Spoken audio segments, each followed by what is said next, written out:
I'm Jared, and we are live, ladies and gentlemen. Live on Neevesknives. How's everybody? How's everybody doing tonight? Hopefully, all is well. So, I got a little bit of news. Something did come in the mail that I am testing right now, and I said it was going to happen. I said it was going to happen. I said it was going to happen pretty quick. So I am in the processes of testing it before, I film it and recommend it or anything like that. But that is the aftermarket attachment for that new work sharp system. I said it was going to happen quick, and it did. So I already have it here. I'm already testing it. So those of you that bought or are planning on buying, because remember, that work sharp system, I know some of you guys have been trying to get it. They're dropping them like every week. So I don't know how many, but probably 40 of them, 50 of them, maybe 100 of them every couple weeks. So you're going to have a chance to get them, and eventually they'll catch all up, and there'll be plenty for everybody. So if you guys want them, I know some of you guys are like, man, that fucking system's just too expensive. It's really not.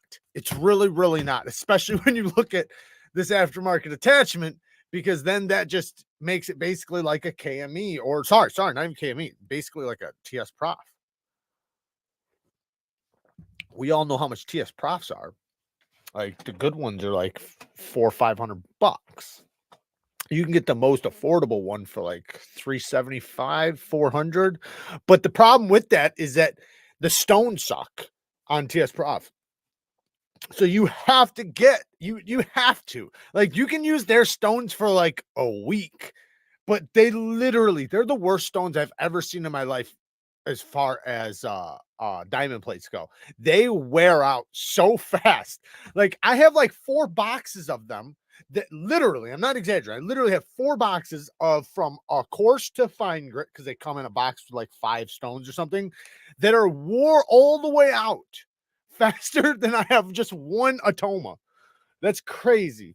Hey, Dukes of Hazzard with the 5 bones. I appreciate it, man. Thank you. Thank you. Starting off good. Starting this night off pretty good. I like it. Thank you, man. Peter, what's the best knife to cut through human bone?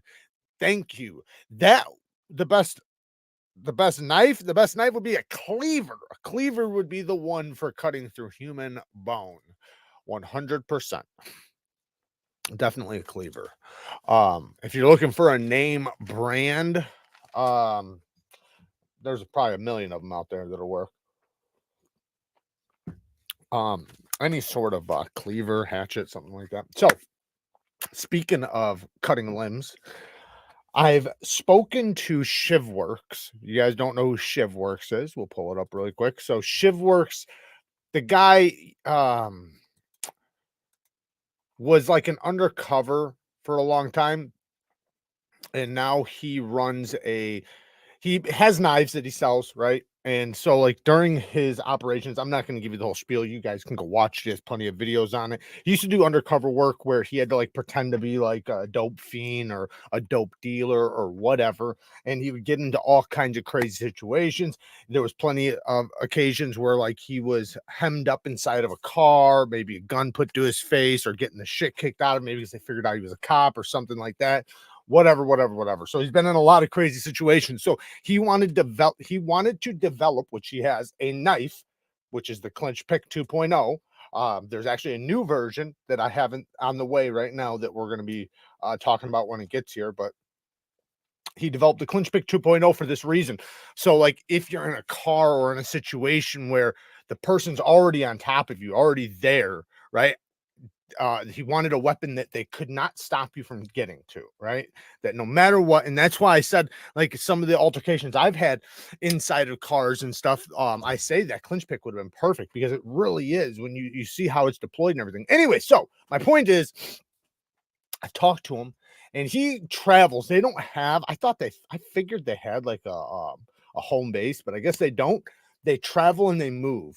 So they travel to state or whatever. I don't know exactly how they do it, but they travel. And I'm thinking about, I talked to them possibly about collabing. So, I'll bring my camera and stuff. They do their whole thing. And then we can, film together, whatever. And maybe take his course or something, with his because he does self-defense courses. like knife training, knife fighting courses, things like that. All different kinds of stuff. It's basically like, you know, how to get out of bad situations and shit. So we're just gonna take a quick peek at one of his little things really quick.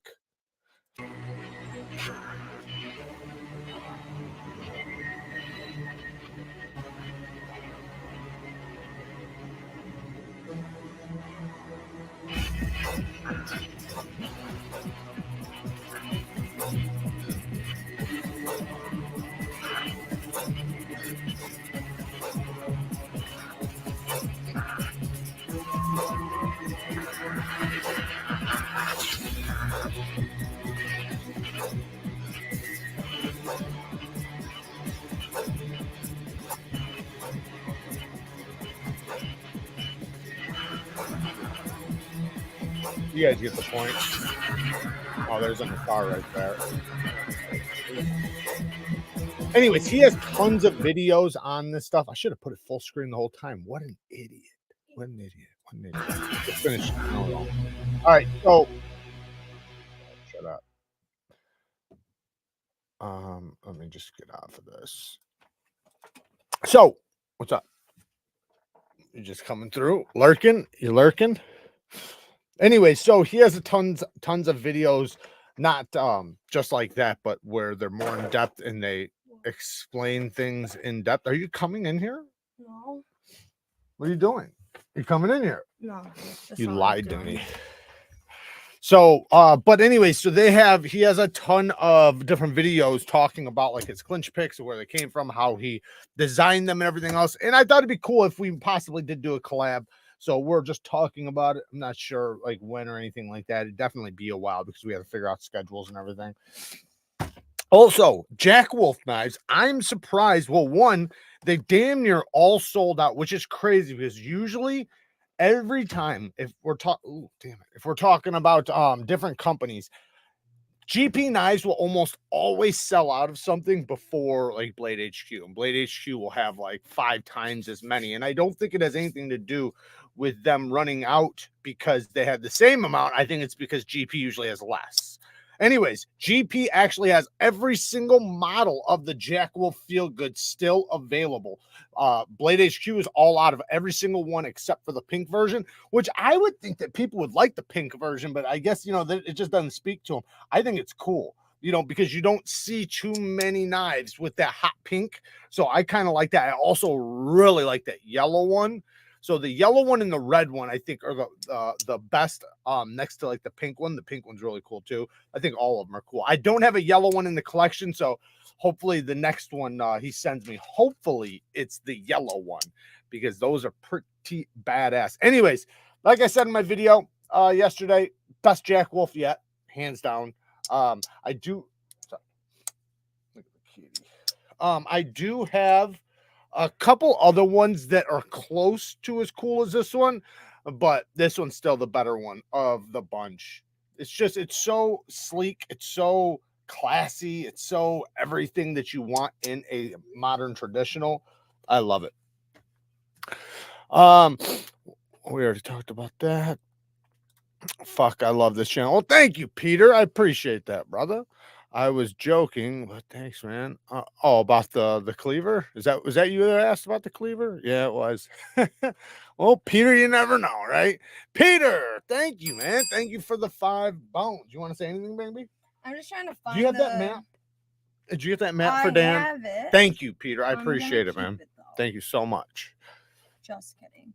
I have to figure out a way to send it. It's being weird. You're figuring out how to send it. So if Dan Cad's in here, she got the map, but she's trying to figure out how to send it. So because it downloaded as a weird file. We're talking about the map for Blade Show 2023.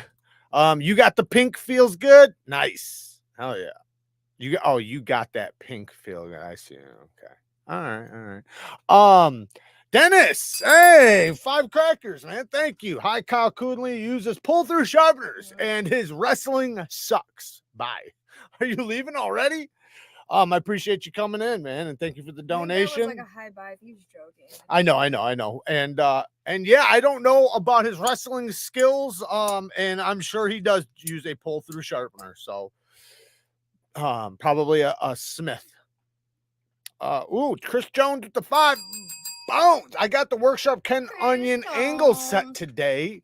It versus Spyderco. Make Sharp. Your thoughts?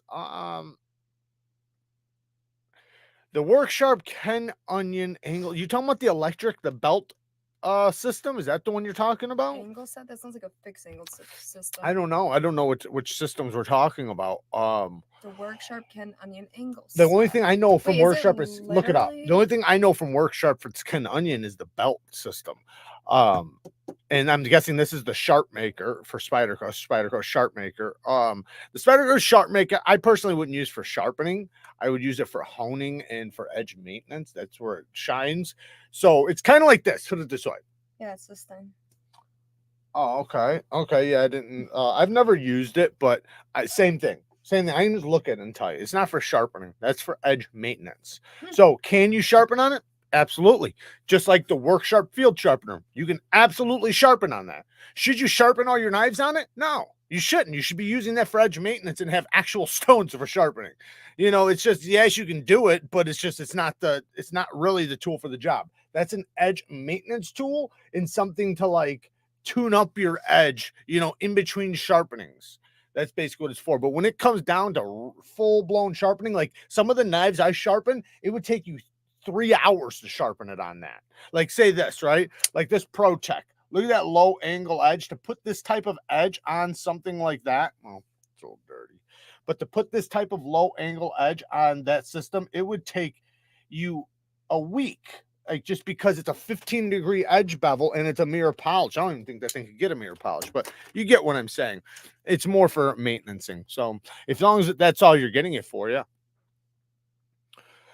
Kyle Kuhnle with the 2 bones. Dennis is an Austrian woman midget.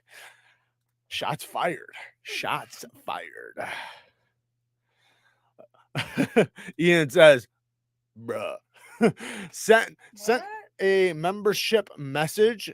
Did you? Oh, I'm trying to find the live. I cannot find it. She's No, they moved it. slacking. No, they literally are like looking for this. It moved. We're checking it out right now. We're checking it out right now. Workshop Pro, not in stock. Yeah, it's not in stock right now. That's what I'm saying. I don't know. Maybe you're talking about something else, but hang on one second, baby. Let me just finish this sentence. They are going to be in stock like every week, every 2 weeks. They'll be dropping more and more. So when they show up, just be ready. I'll make a post on it when they show up.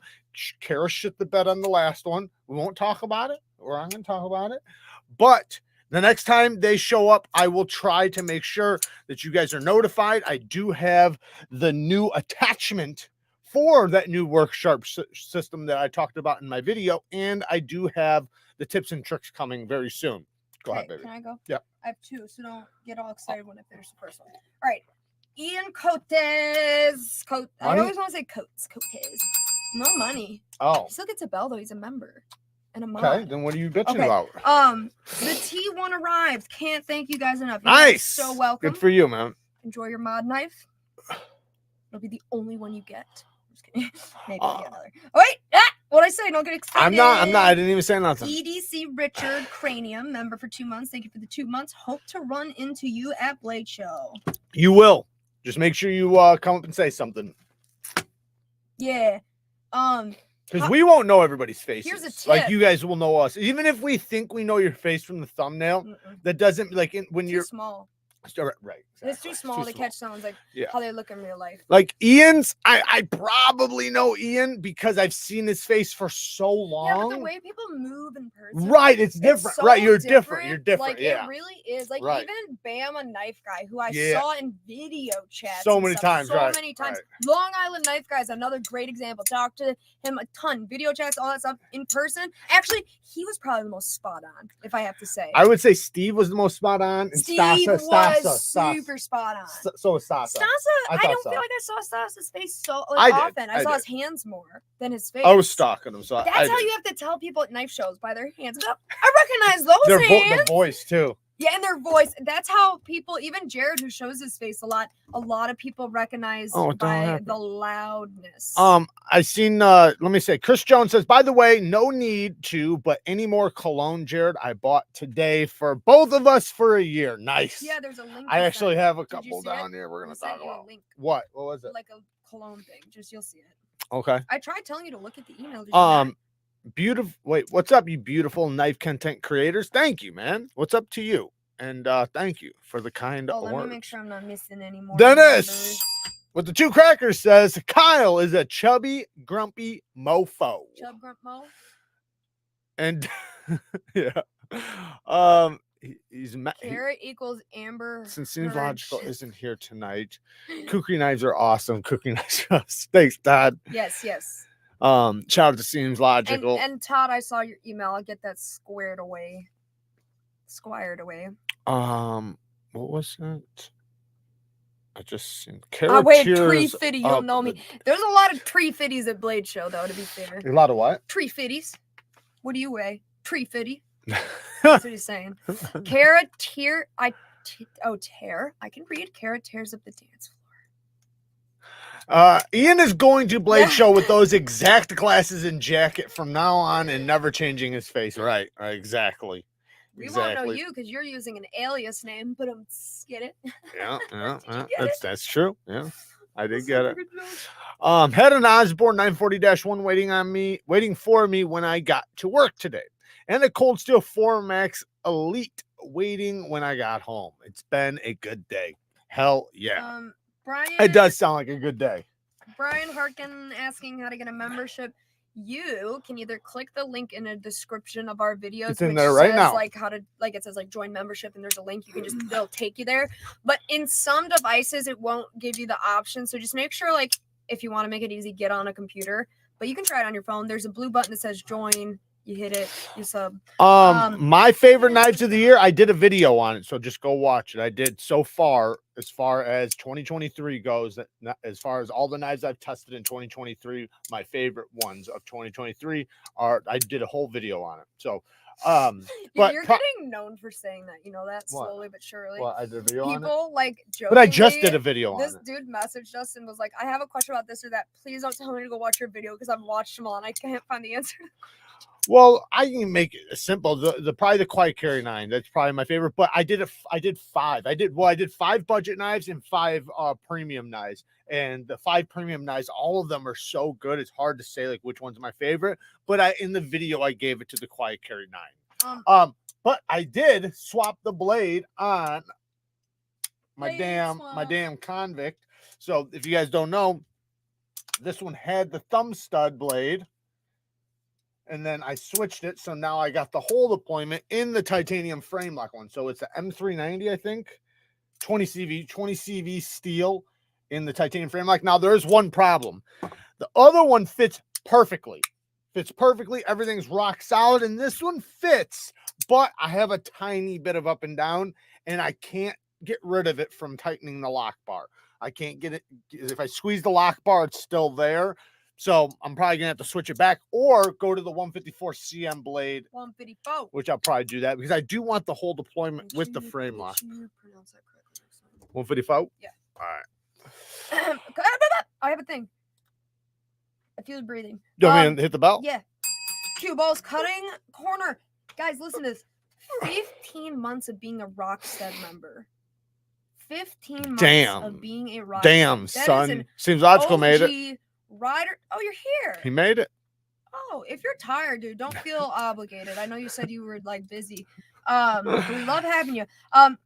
Cue ball, the possibly longest running Rockstead on the channel, says 2 weeks and 2 days. Woo woo, which he is referring to how long Blade Show is from now. 2 weeks and 2. Man, we gotta kind of get ready. Snow Husky. I actually do use my knives for food and stuff, but I never did in the past. In the past, I just used kitchen knives. I never understood why people would use their knives. But I have so many knives now. You look so short right now. That it's like I might as well. So yes, I do use my knives, but I have an awesome chef knife coming that I'm really excited about. That's gonna top it all, and I probably won't use anything else but that from now on. Go ahead. Go ahead. After you.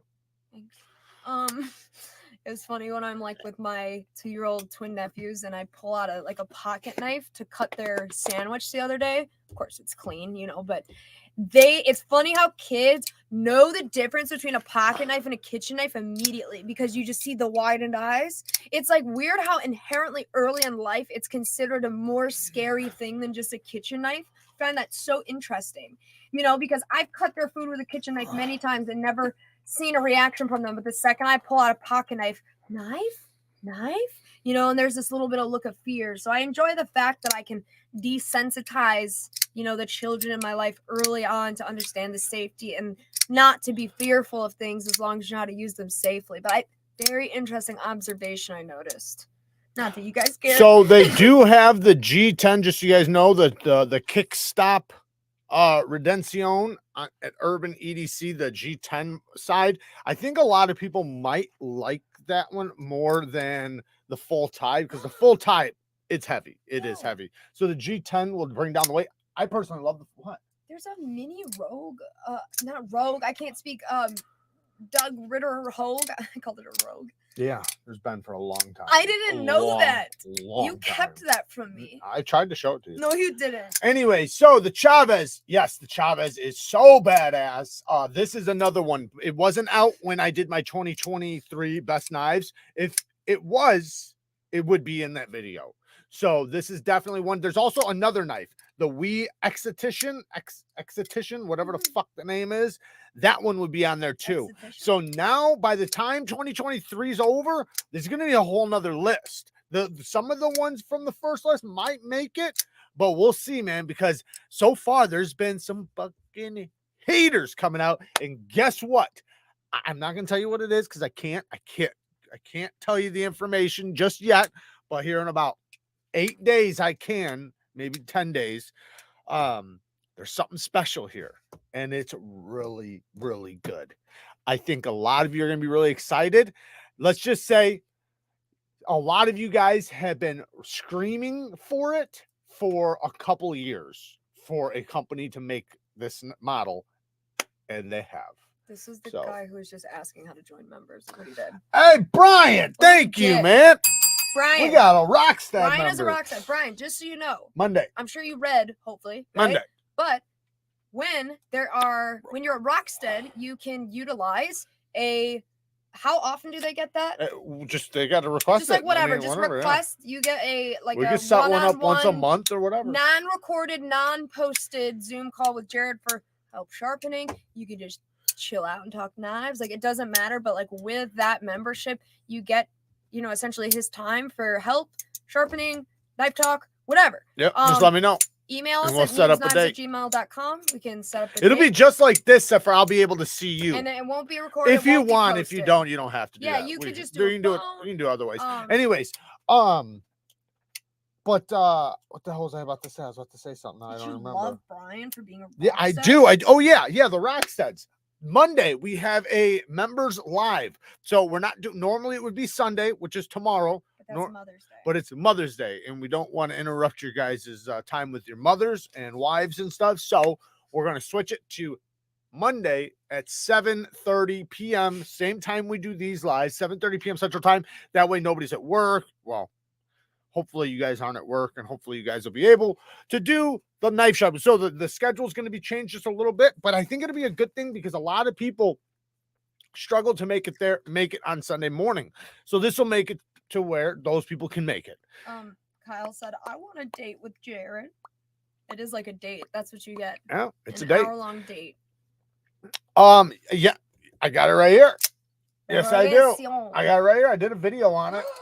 Brandon, you dirty dog. Awesome. I fucking love it. Look what this man did. Brandon Lowe. Brandon! You gave us 5 members. Hell yeah. Thank you, man. Holy cow. What's this one? Did we already do that one? Mm-hmm. Yeezy, what do you think about the ProTech Strider PT Plus? I like the PT. I never tried the PT Plus, but I've tried the PT. I used to have one. I gave it away to patrons or something like that. I don't remember. But yeah, no, I love it. I would love to have that. I What actually like that what idea. I want to see is a manual version. I'm not a bit like I'm not a huge automatic guy. I have Me either. automatics and I do like them, but I 100% prefer a manual knife. Even if I wasn't a felon, I would still. Does that concept carry over to firearms for you? What? Does that concept carry over to firearms for you? No, what are you talking about? Do you feel the same? I don't know what you mean. Do you prefer manuals, no autos? Semi-auto? No, but if you really had the choice, would you prefer semi or full? It depends on the application. Okay. But yeah, probably semi. Isn't there, like, if, say, the world was actually free, isn't there, like, a way, isn't there firearms where you can think it back, like, between semi and full? Select fire. Yeah, that's what it's called. Select fire. That's what I would Chris Jones, even my dog understands basic Neeves. Bang. Does your dog say I bang? always have to back out to eat. This is the way. Okay. I never pull out my knife in public because people fear knives. That's why I pull them out. I pull it out because they fear knives. I personally don't really give a fuck. Like when I pull my knife out, I'm usually using it for something. So when I do, I'm not sitting there looking at people when I do it. I'm looking at the thing I'm gonna cut. Out of a Target for doing that very thing. So nobody, well, to me, they're not gonna kick me out. No, they didn't. I fought it because they picked the wrong one. Yeah. That's what you gotta do. You just gotta be the wrong one to fuck with. I literally worked there for many years and was like, no. You're not about to hit me with some fake ass rules that don't exist. That don't exist. You literally picked the wrong one. Like, you don't get to decide what's in my pocket. It's not a rule for Target. Anyway, but normally when I pull it out, I'm actually looking at the thing I'm about to cut. I'm not paying attention to everybody else around me. So there's no threat. Nobody takes it as a threat. Now, if somebody did, they would have mental health issues to do that. So that's their problem, not mine. Now, I guess I kind of understand if you pulled out like a Cold Steel Espada or something, then you'd kind of be like, what the fuck? Speaking of which, did you guys see Messer Midgard's, that massive knife that they made? I showed it to you. Well, baby. Oh, you weren't listening. That's right. Sorry, I should have known. What? That massive Messer Midgard knife I showed you. Did you see that? Yes, I did. Beats out the Espada. Well, don't in say length and width. Don't. I just said length and width. Okay, length. You sure about that? Yeah, okay. My eyes told me. Oh, your eyes told you. Yes. So you're not positive. Yes. Pull it up. Find it. What's the name of it? Just go to Midgard Messer's Instagram. That would make it a lot easier. Oh, fuck. I want to show the people. Humongo. Yeah. I don't know which account it was. But I'm going to go to this one. Yeah. I don't know. No, 100% that's bigger than the Espada. I don't know. Vote in the chat. When you guys see this, is it bigger? Do your eyes tell you that's bigger? Flip to the open page. Flip to the next pic on it. Shablam! That's bigger. Yeah, that's bigger. Yeah, it's pretty badass. I'm wondering how tough it is because I'll tell you what, just because it's bigger doesn't mean it's better. It looks like it has a pin. So it has a liner lock right here. At least this is what it looks like. And then a pin right here. So you can basically turn it into like a fixed blade. So I'm imagining it's pretty tough with the pin. But the triad lock, it's just the lock. The lock is probably as strong as this pin. So most people probably prefer... I mean, this is badass. I'm definitely going to try to get one. That's awesome. Why is it a front flipper? Why would it be a front flipper? You go like this, like you hold it with your whole hand, and it's a hand flipper probably. You just go honk. That's what you think.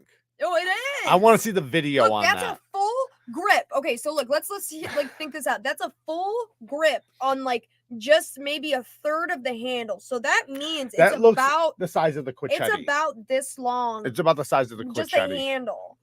It's about the size of the Quichetti. Closed. What? Closed. It's about the size of the Quichetti, not open. I mean, think. No, the Quicchetti's bigger than that, baby. It's about the size of the Quichetti. Okay. Oh yeah. I remember this so much shorter. Your computer's doing stuff. The fuck. The Quichetti. Yeah, it's probably like, I don't know, it might be like a hair longer. It looks bigger than this. Yeah, I'm just saying that this, it looks a little bit bigger than this. Because look at the hand. With this one, you can get 2 full grips on the handle. This thing's awesome to like swing though, man. It just Jackal? makes you want a zombie apocalypse to spark off immediately. Once you get it in your hand, you're just like you're begging for a fucking zombie apocalypse. Yeah. Like, please. Yeah. Yeah, they probably did pick the littlest person to handle it just to make it look bigger. It did look kind of like a female hand, if I had to guess. If it's not, I'm so sorry for calling your hands female, whoever took that picture. New age kids, our dads cut apples to feed us with this pocket knives, right? He fed you his Yeah, pocket but knife? no. Fed wait, what? with the app, cut the apple up to feed to the kids with a knife. Oh, My dad did that shit with everything. Like, I read so, that weird. I mean, I don't know.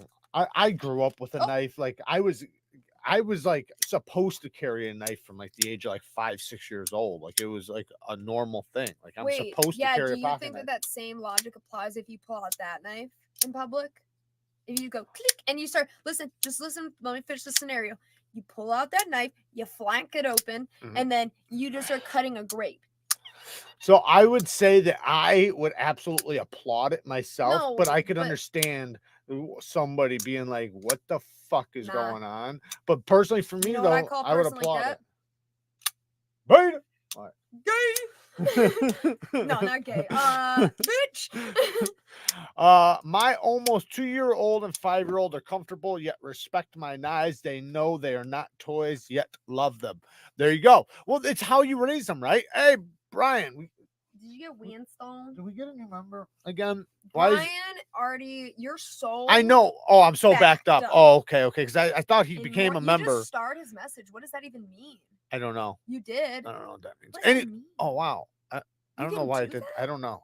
Anyways, what'd you ask me right before that? To go to your super chats. Okay. Sorry, guys. I got to catch up. I am like way behind. Yeah. I'm way behind. You're like back. Dennis with the 2 crackers. I think you. Cunley rules. Cunley rules. Did I pass it? Kukri suck right. Oh, Winston Cabretti with the 20 bones. What? You didn't finish this thing. It says Coonley rules. Kukri suck. Ryan screwed me.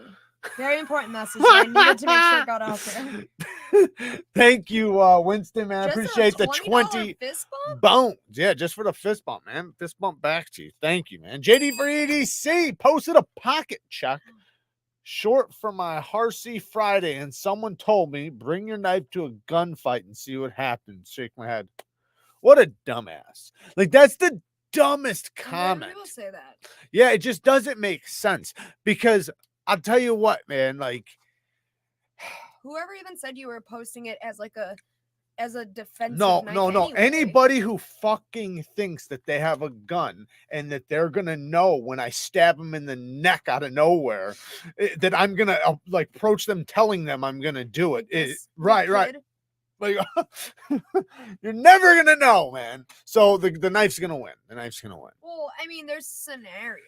There's a lot of scenarios with both. 50 With cal both. Sniper in the bushes. Right. You ain't winning. But the point is, though, is that like it's a dumb saying. It's a dumb. Oh, I know, saying. because there are scenarios in which a knife will win. There's within 21 feet, right? Well, that's depending if you're a badass, maybe. But I mean. The thing is, though, is that there's a lot of situations where a knife is going to be the better option with a situation like that. Then there's more situations where the gun will probably be the more effective option. So it just goes both ways, and it just depends on the actual situation. I always give this example: if it happens to be the thing you need to do to save your life or somebody else's is cut something, you're gonna want the knife, not the gun. And everybody acts like a knife is just for like self-defense. Like, that's a ridiculous thing. Let me read this comment. Sharpwits01 says, judging by the response I got last time I opened a bag of chips with 9mm, I'm sure people prefer I carry a knife. Say that again. What? Read that again without laughing. I didn't laugh. I was smiling. Okay, let me hear it. It said, judging by the response I got last time I opened a bag of chips with a 9mm, I'm sure people prefer I carry a knife. This picture. Pow, pow. Yeah. Well, I always say that too when people bitch about the knife thing. Like, oh, they're gonna beat my gun. And then I think about that stuff, like opening up your bag of chips or something. It's like, what are you going to shoot that? You're going to shoot your packages you get from fucking Amazon? What are you? Like, come on, man. You realize that a knife is a tool. Like, a knife is a tool for the 90%. A firearm is a tool for one thing only. real quick, I just want to acknowledge this comment from Seems Logical. He said, should we have a mod whose job it is to pick out the super chats? If by pick out you mean repeat that it's there and that we've missed it, yeah, I mean, I guess it's kind of helpful when just whoever says it. But like, the thing is though too, just I know he gets behind, but I always will scroll forward. So if you think we've missed it, it's really probably just that we haven't gotten there yet. But if it's for sure missed, like you hear one, say it again. You hear one beyond another, and like one has been skipped, then that's when just I would say it again. Yeah. Because I have to skip around, guys. If I don't skip around, like just now, I was so backed up, like I was still like at the beginning. Like, so you guys gotta understand, like it goes so fast that I can't catch up unless if I skip. So just say it again if I miss it, and I'll get it. You don't have to pay for it. I'll say it. Why did my comment go away? You talking about this one? If you like asking people what their favorite movie is, you carry a buck buoy. You get it? No, I don't. I think he's making a play on the movie names there. I don't get it. Have you seen the video of the guy saving the dog on the leash from the elevator? Need a knife for that? Yeah. And I always say that. I always use that as a thing. Like, you know, like a dog's leash gets wrapped around their neck and they jump over a fence or something like that, or maybe the elevator thing. Or like I always say, also a dog attacking your child. You're not going to want to take that shot, even if you have a firearm. In a lot of cases, maybe some cases, but a lot of cases you're not going to want to, because dogs constantly move. Like when they're attacking. If you've never been attacked by a dog, maybe you don't fucking understand. But when you get attacked by a dog is all over the place. So you're going to be trying to shoot it like this, and then that's on top of your child. So you're not going to want to pull that trigger, especially if you have a blade where you can just walk up and start pig sticking them. He was making a Scream reference. The comment. I just made a Scream reference. Did you? Kind was of. It, well, did it? 20 feet or less, knife will win over gun 9 out of 10 times. Yeah, I think the only time that doesn't happen is two scenarios. One, the shooter runs backwards. So like, and that happens a lot. So like, if the shooter can run backwards while you're starting, but this is the thing. This is the part that they don't say, is that that situation only happens with police, where the person has the knife and is staring at you and runs at you. That's usually, now I'm not saying it doesn't happen with other people, because there are mental health issues. I actually watched somebody get stabbed in the, oh man, it was so bad. Like the person was just walking and the person just rushed him and just started stabbing him like out of nowhere. And the person was a mental health person. So I'm not saying it doesn't happen, but in most case scenarios, the person with the knife is going to be within 5 feet of you. Like the people that I've seen stabbed, it was such a sneak attack. Like the person wasn't like sitting there expecting that this person was gonna stab him, and it was like so fast, and it was within like feet. Like they get close, and you don't know what they're gonna do, and then they start poking. So it makes it to where it's hard for you to determine. Now, yes, you could say, I watch my circle, right? I watch my circle. I don't let people in my bubble. Well, that's fine. But how fast can I get in your bubble if I'm 5 feet away from you?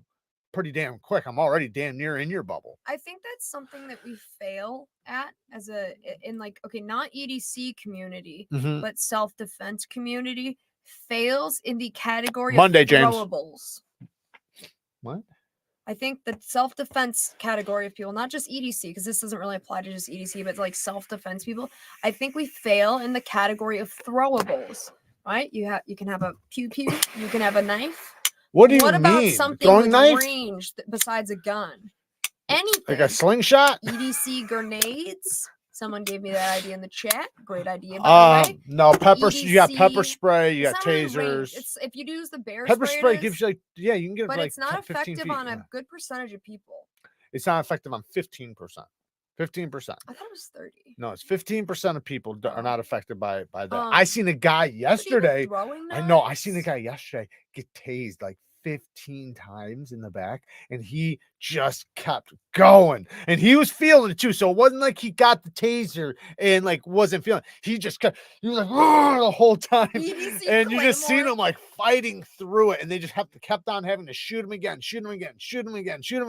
and he was not giving a fuck. He just kept walking away. James K, tomorrow we are not doing the Bang Gang Live because it's Mother's Day. We're doing it on Monday, 7:30 p.m. Central Time. So everybody that is a member, we will have a members live Monday night at 7:30 p.m. Central Time. What's a stinger whip fist, bro? Thank you for the 2 bones. What's a stinger whip fist, bro? I don't know what that is. So I've never heard tell of that. me what it is. Sounds cool. Strangely, nobody recommends that I carry a firearm. Can't think why. I recommend you carry a firearm. Yeah. Jared, Did are you you get Chris team Jones? AK or AR? Ooh, probably both. I don't really have I didn't know there was a division there. Oh, there's a massive division there. there? Yeah. There's I the feel like AK so guys many and the people AR guys. swing Yeah. AR.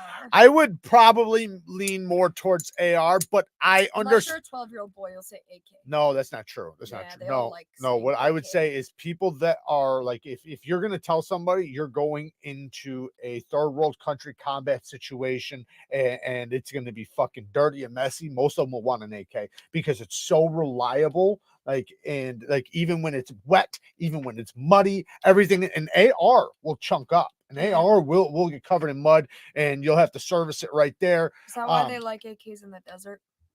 Because of all the sand blowing around? What? In the Middle East, AKs specifically are popular. Well, no. The reason why they're probably so popular is because they last so long that they one survive there and then they survive for so long. So these are pass me down guns that are repaired, But like guns that the are fixed. dust But wait, in those but areas that's is what they. very bad. I understand, but I'm saying that everything there is like that. You have to get things that survive. You know, they have a turtle there called the Egyptian tortoise that's like super, super rare and it only lives in like a tiny Where do turtles little... come from on this? Huh? Turtle soup. You missed the super chat. Do you guys argue because you want to carry the same knife? If so, used who gets to. to carry it? We have, but not in the past like When we 2 had a years. small collection, we definitely did. I missed the. Oh but shit! not like I did. For real. Chris Jones with the 2 You also had bones. an imposter chat China of Star his. versus gun. It's like 8 flying knives coming. Yeah. I say this, that one guy, he's all over YouTube that does the throwing knives. He'll fuck you up if you're in his path with knife throwing, he's gonna get you. Dude, this guy has the most wholesome And name I've ever heard. he's got those throwing knives that he designed. They're literally just spikes. That's all they are. They're a spike that goes from thinner to thicker. So they're thick, they're durable, and they are going in deep. When they get you, they're gonna kill you if they get you. Yeah, this guy's name is the most wholesome name who I've ever heard. Your logo is so cute. Oh my god. I love that. That's true, Tom. That's true, Tom. They do go dull though. What? You missed What? it. What'd I miss? Super. Where? Right here? This one? Dave Goodrich with the 5 bones. Can you recommend a set of sharpening stones for 1095 Scandi grind? So for a 1095 Scandi grind, specifically a Scandi grind, I probably wouldn't recommend a stone. I would recommend sandpaper. So I would recommend get some sandpaper, some leather, and just get like 300 or 200 grit, 300 grit, 500 grit, 600 grit, something like that, and then up to 1,000 grit. And then if you want to go higher, you can, but you can go up to polish if you want. Just keep going. Past like 2,000-3,000 grit. Let me finish. No, I'm sorry. So then you lay the sandpaper down over the leather and you strap on it. Just strap on. Don't push forward, pull backwards. And it's going to convex your Scandi, but that is the fastest and easiest way to do a Scandi grind of all ways. On a stone, you're going to be there for a long time because think about this. For me to do a 15-degree edge bevel, right? One like this, if it'll show up. Right, this is a big bevel, right? This is a big bevel, but it's nowhere near like a Scandi. This will take me like an hour, right? So, on freehand, right?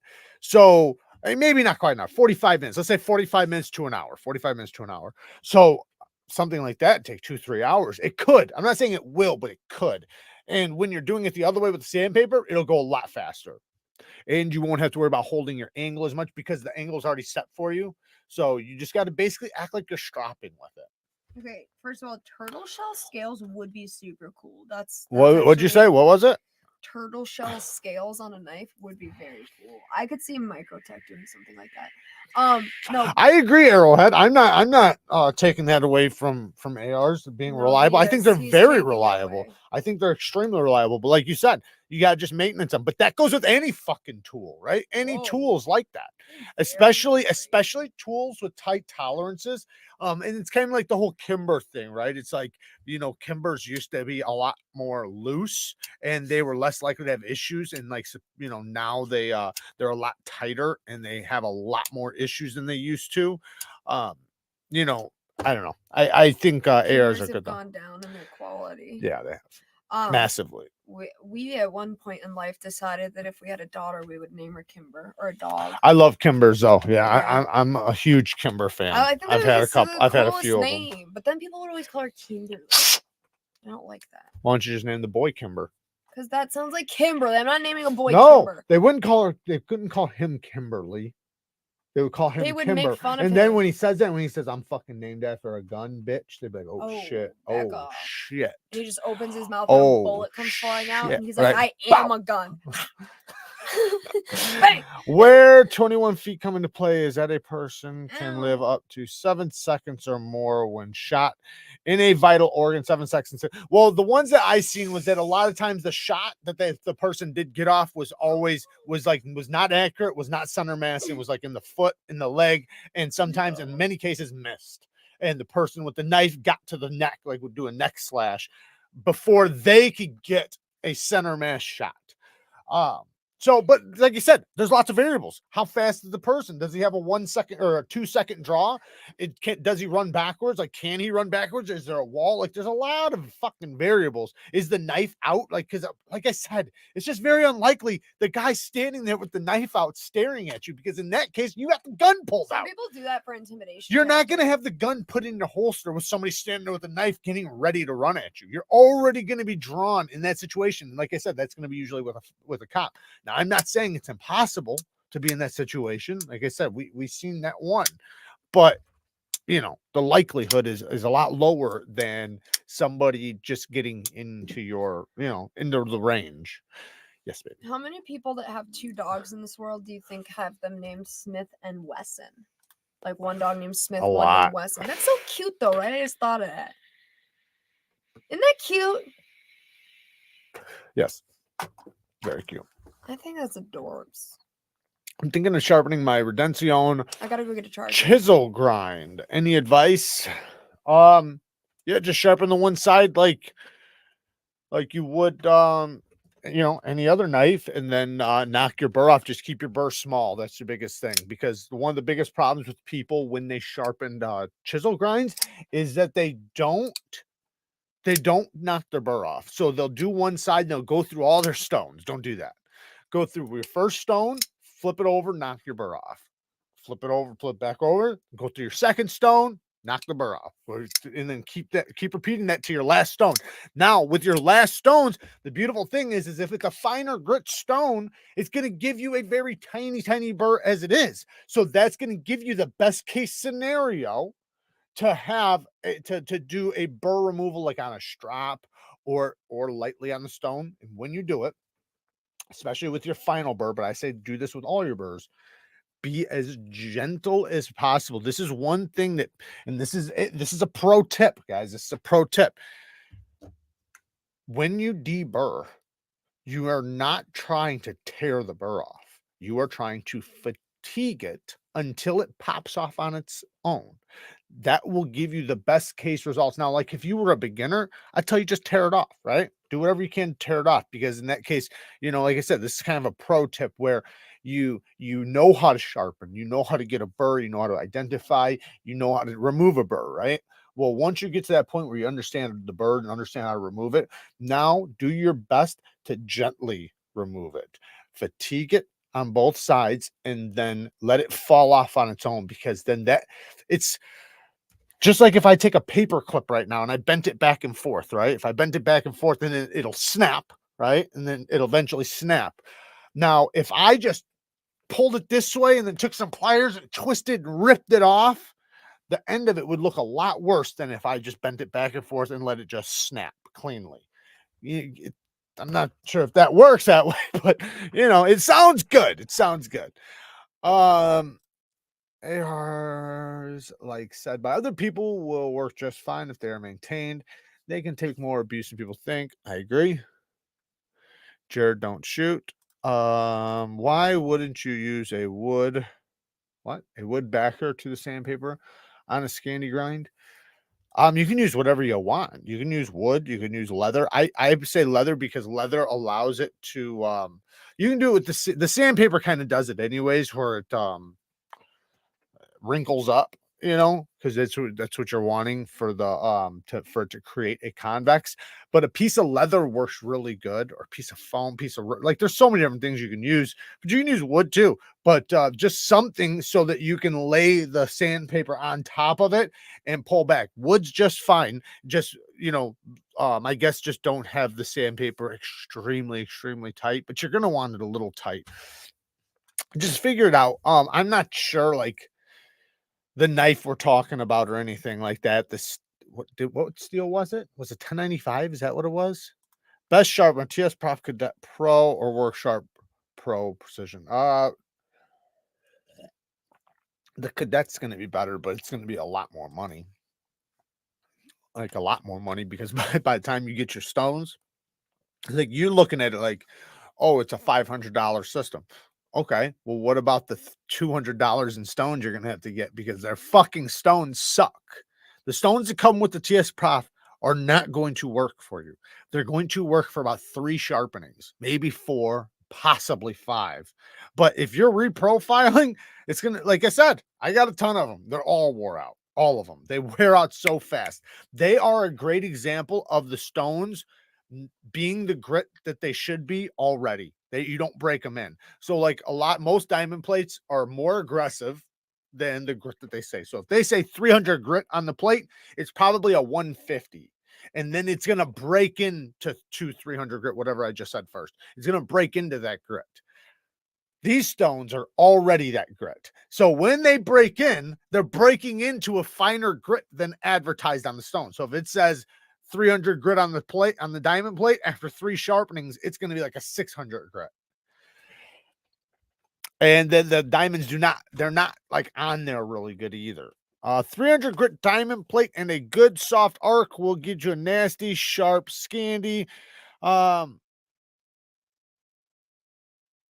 It just takes a while, but I enjoy the sharpening process. Yeah, I do too. But the thing is I usually try to recommend the best case scenario for most people, because a lot of people, in order to do something, like even with regular sharpening, if I tell you a sharpening process that's going to take you 2 hours versus something that's going to take you 45 minutes, you will most likely get better results in 45 minutes, because the longer you spend, the more aggravated you're going to get, the tireder you're going to get, the more fatigued you're going to get, the more you're going to start doubting yourself, all these things. But when things go smoothly and things go great, I love sharpening too, so I don't mind, but I also know it very, very well. But if I didn't know it as well as I do, I remember doubting myself. I remember looking in my head just like, man, why is this taking so long? Am I doing it wrong? Is there something wrong here? And then I think like, man, am I just messing it up? Am I just wasting steel? Like all these doubts, because I didn't know. And like, you know, even though the little things I did know, I was trying to do well, you know, there's a lot to learn, you know, over a long period of time. Like there's a difference between knowing how to sharpen and being like a pro sharpener. What's up?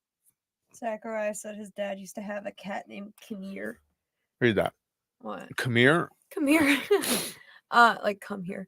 Kara, tell that other Christians to start ponying up some loot. Everybody needs to hit that damn like button. Yeah, you didn't realize before you read an imposter Chris Jones comment. You didn't even realize it. What are you talking about? You just read his name and read the comment, and I think it was just Dennis typing Chris Jones. Was it? Sorry. Well, I'm not paying attention to that one. Dukes of Hazzard, thank you for the 2 bones. Glock 19. Oh, you're back there.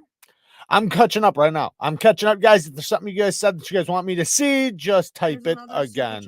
Right under there from Yes, on a mouse pad. Mouse pad's another good one. Right. That's what I said, like rubber or something like that is perfect. Yeah, definitely. A mouse pad is great. It was right under the other one. Was it? Yeah, it's weird that it's showing up different. I got to figure out why this is doing this. Oh, like light like that? Yeah. Because it starred again. I didn't start I think though. you started. I didn't start. Rini with the 2 bones, sharpening my Redemption chisel grind. Any advice? I think I already said it. I literally just said it. So I think I'm just late to the game. I'm catching up though. Hey, sweetheart. Yes. My phone is gonna die, so I can't really help you with member comments anymore. What the hell happened to the map? I said I would do the map, but I can't do that on my phone because the way it keeps downloading the phone. I'll try to email it, but unless if you want to go, you can go. Oh, I was just gonna go. I wasn't planning on staying long. I just wanted to hop in and say go ahead. Go ahead. Hit the like button, y'all. I'll catch you guys later. Thank you for joining, baby. Hit the like button. Yeah, hit the like button. I'd appreciate it. Hit the like button, guys. If you guys like the content, don't hit it if you don't like the content. I listened to your podcast and it was very inspirational. You definitely have a talent for that. Thank you, man. I appreciate that. I appreciate that a lot. And I am planning on starting another channel and also probably doing little podcasts obviously on that channel that are probably going to, resemble that at least to some extent. But like I said, that was, his podcast. So I'm also thinking about doing some different lives on here, like where maybe the schedule programs will be a little bit different, where they're not like this, like maybe do one a week like this, but I want to do ones where everything's just planned out and everything is where when you come, you're coming for a reason and you're getting something from it, titles, thumbnails, and things like that. Otherwise, I might start taking away one of the lives and only doing one a week in order to plan and do like a really good quality live rather than just sit here and bullshitting. And maybe do like the sitting here bullshitting one for the members or something. Are you not entertained? Hit that like button. Thank you, Henry. I appreciate it. What else do I have written down? Yeah, you guys, man, that new knife that's coming really soon, you guys are gonna fucking love it. It's so good. And like I said, it's something that everybody's been wanting for a long time. Thoughts on the bad habits mofo? I pre-ordered one and I can't wait to get it. The bad I got a video on it. I'm trying to remember it. Bad oh yeah, I remember it. Now I don't even have to look. Yeah, no, it was good. It was really good. So yeah, I do have a first impressions on it. The guy's really awesome. Me and him actually did a live together, so you can actually watch that too. He's a good time. He's a good dude. I sharpened convex blades and Scandi blades with sandpaper and a piece of rubber floor mat. Perfect. Exactly like I said. Yeah, perfect. That's the way to do it. I catch this one and the bang gangs, but I usually miss all the others because I don't get notified and they're not any set schedule. Are they? Talking about my regular videos. My regular videos are not set schedule, but there's at least 1 to 2 a day. So I'm backing off on the amount lately where if I have to do 2, I'll do 2 in a day. But if I don't have to, I'll only do 1. And if I don't get to the 1 because I'm working on like a really good quality video, then maybe you might not get 1 at all. But I've always done 2 videos a day, 2 videos a day, 2 lives a week. Not including the members lives, but my plan right now is to work on the quality of the content and the quality of the information, which takes a lot more work. Like a lot more work. Like right now I'm working on like 2 or 3 videos. And like the one is a lot of testing. So I have to record a lot of cut tests and things like that. And it's in order to test the steels for this full review. But the other one I've actually got finished. It's going up tomorrow. I would really appreciate if you guys watched it. You guys will know which one. It's going up tomorrow. It's not very long. It's only like 10 minutes long, but it's good. And I put a lot of work into it. So, but like I said, I am planning on hopefully over like the next like 3, 4, 5, 6 months of focusing on doing content in a different way. I'm hoping that like I get really good at it to where I'm able to produce as many videos as possible a week that are really high quality. At first, they're not going to be as good as they're going to be in a few months because I'm learning different techniques and different skills. Have you seen a hollow Scandi variety? I've heard Swedish wood carvers hollow out their knives a tiny bit so they sharpen like a straight razor while maintaining Scandi benefits. That sounds awesome. I mean, it's kind of like a straight razor, I guess. You could think of it kind of the same. Jared Ozier F22 kickstop or the 229 kickstop. Fuck, man. That's tough. That's tough. That's really, really tough. Well, I'll say this. If you're going to use my link, for it, man, dude, I'll tell you this. It doesn't matter. It doesn't matter which one. Both of them are amazing. But this is what I'm going to say. I'm going to give you an answer. I'm going to give you an answer. If you like a more useful knife, a more gentleman knife, sleeker knife, then obviously they have 22. If you like a beast, a big, bulky, heavy, robust slicer that does slice really good. It's nice and thin, good geometry, great ergos too. So great ergos, great slicing performance. And that's where this one's going to shine, is the cutting performance. You're not going to get that from the F22. But what you're going to get is a lower facing tip. So it's going to be better at opening things. It's going to be better at that stuff, but not better at slicing. So I'm going to say, if you like a little bit more of a sleeker gentleman style knife, not as ergonomics, but maybe ergos don't matter to you as much, than the F22. But if ergos matter a lot and you want slicing performance, then the Chavez. Personally, for me, fuck, man, I could flip a coin, honestly. I really, really could. I really could. It's like that. They're both so good. I'd probably pick the F22. And the reason why, I don't know, though. Maybe not. I don't know. So I was gonna say because it comes in so many different versions, so you have a lot of different options, but like it's hard to even say that because they're both so damn good. Your story time on being cold and being hungry can relate to both hard times, but 61 and still here. I love what you do, brother. Thank you, Richard. I appreciate it. Yeah, a lot of people, I think a lot of people can relate with starving and being cold. I'm sure, especially if you lived a long life, you being, in your 60s, you've been through a lot. So I have no doubt that you haven't, felt all of that and more. Especially, with the way things used to be compared to now. But yeah, no, I try to talk about a lot of the things I've been through because I know a lot of people have been through a lot of the same shit or struggled, and maybe if they haven't been through the exact same thing, they at least can relate. And that's the whole thing. I just want people to be able to relate or be motivated to some extent to push on and be stronger, because if you're doing good right now, just give it time. Just give it time. Shit will catch up. But if you're going through shit right now, just wait. Good times will come. But you have to persevere. You have to push on. You have to have a very strong mind. And I think that is like such an important thing.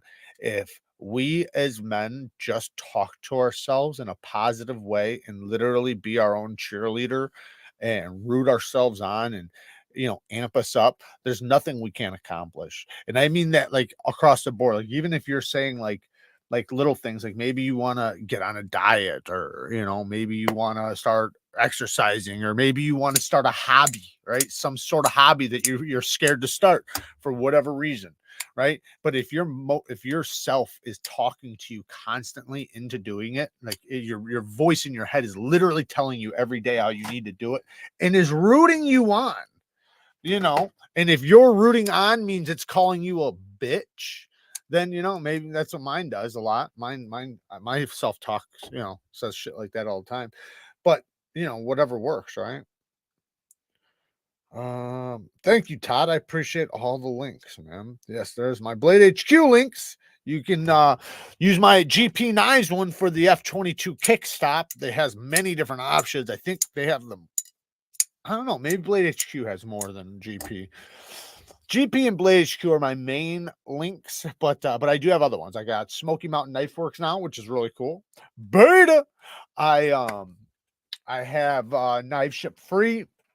I have Blade Ops, Urban EDC, KAVISO, lots of links, man. And we just got a new one today that we'll be sharing tomorrow, which is Kaval Knives, which is really awesome because Kaval's got some really cool shit coming. I got some cool shit already from them, but they got some really cool shit coming too. Having bad times, remember this too, shall pass. Having great times, remember this too shall pass. Exactly. And that's just, that's just the roller coaster of life, right? But that's why this is why I say, and this goes for like my channel too. Like you can say it with work, with the channel that I'm doing right now, with life, period. Good times and bad times are going to come, right? They're going to come like a wave. It's just like a wave. Now, when the wave comes, are you going to be ready to jump on? Because that's the biggest thing, right? You can easily let that fucking wave pass you by, and you can stay stuck in the shit. Or you can keep pushing stronger and stronger and stronger, and not giving up, and pushing on. And then when that wave comes, you're ready for it and jump right on. So, and like I do this, I have that same mindset with this channel. Like if I'm posting the best quality content I can possibly do, and I'm constantly posting content, it comes in a wave. Like there's going to be times where your views are very low, and it seems like YouTube is just not sharing your shit. And it sucks. It sucks big time. But there's a wave that comes around, and then all of a sudden they're sharing your stuff, and it's almost like they thought about you again, and things are going good, but it's going to go away, right? So, but when it comes back, are your videos quality enough for when they share them with the world? Is the world going to love them? Because if they don't, then it's going to go by really quick. But if it's good content, then the wave will stick around for a little while. Never going to give up, never going to let you down. What's up, everyone? I'm late, but I'm here. What's the point? What's up? Point. Sometimes you even need to hear it from someone else if you get an infinite negative loop in your head. I agree. And I think that it's good to, like, if you have people around you and they only ever say good things to you, they never tell you like, hey dude, you're fucking up, or hey dude, you need to stop doing this, or why are you doing this, or whatever, right? They're never encouraging you to be better in any way, shape, or form. Get rid of those people. Get away from those people. They're not good for you, because people that don't care about you enough to tell you the honest truth, everybody has something to work on, right?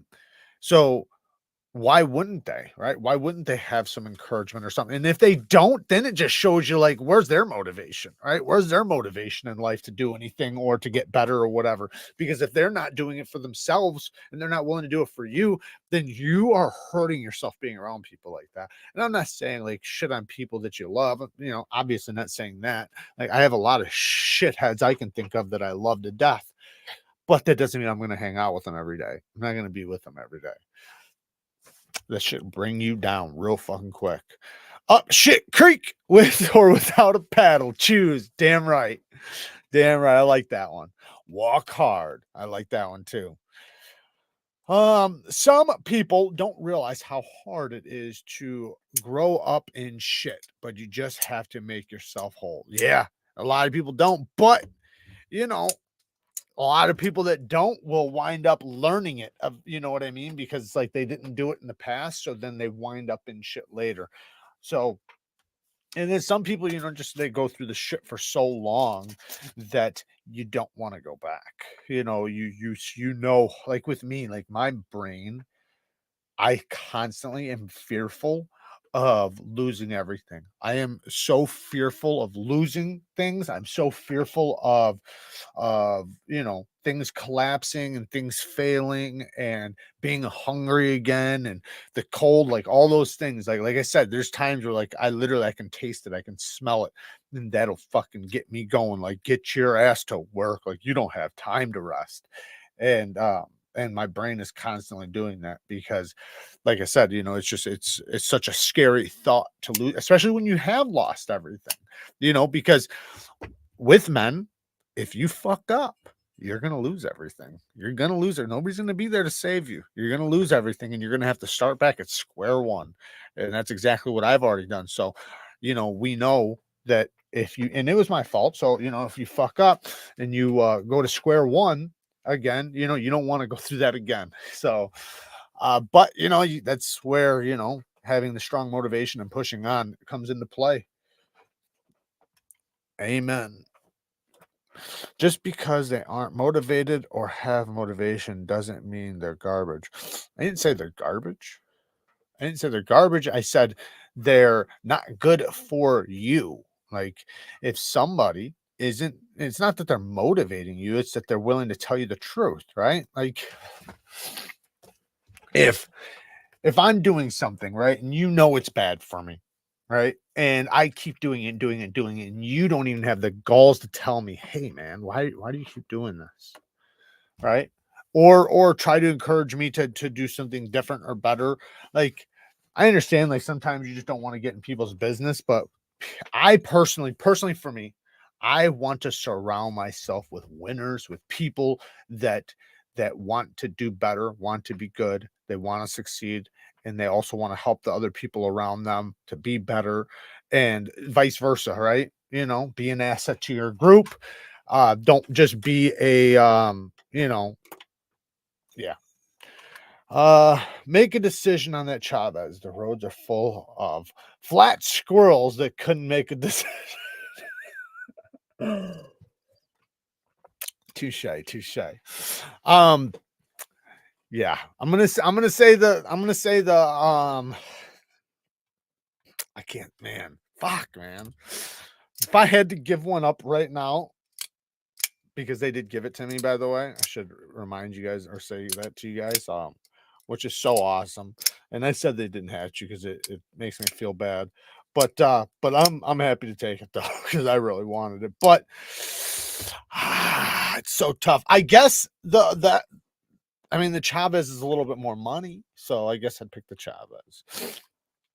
And I paid for the other one. This one was a gift, so I'm into knifing commies in any FPS game I can. First player, I don't know what FPS means. I'm not a gamer, so I'm guessing it's first player something. Shitter get off the pot. Shitter get off the pot.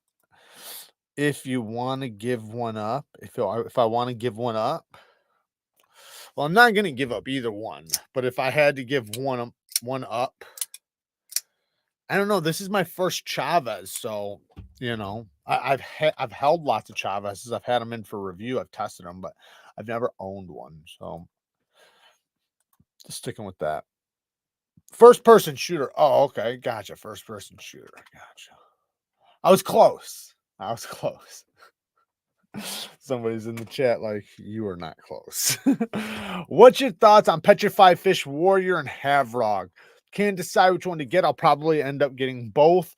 So I do think the Petrified Fish knives are dope. I actually have two brand new ones right here that I'm going to be probably featuring in a video on Monday. I gotta remember which one to which. Okay, the Havrog is probably the one I'll pick, I think. Let me just double check the Warrior though. Fuck you.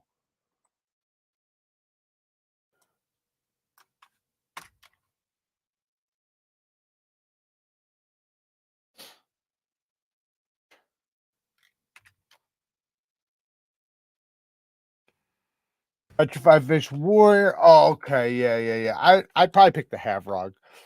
The Havrog for sure. Havrog's better. The Havrog's really, really good. Like those thumb disc things that they have on there just work so well. You do not expect them to work as good as they do. And when you realize how good they work, you're like, oh yeah, this is, and the ergos are so good. The Exotician, Ziphius, or Mini Evo Harpoon. Which should I get? That's tough, man. So I'm all right, I'm gonna give you an answer because the Exotition is and the Ziphius is limited. I'm gonna say right now the Ziphius I think is hard to get. You might be able to get it from my GP Knives link. If you can get it from my GP, get the Exotition or the Ziphius, because as far as the Sharp by Designs goes, they should have plenty of those right now. They had a lot of them. So they're going to sell out eventually, but I'm just telling you, you have chance, you have time.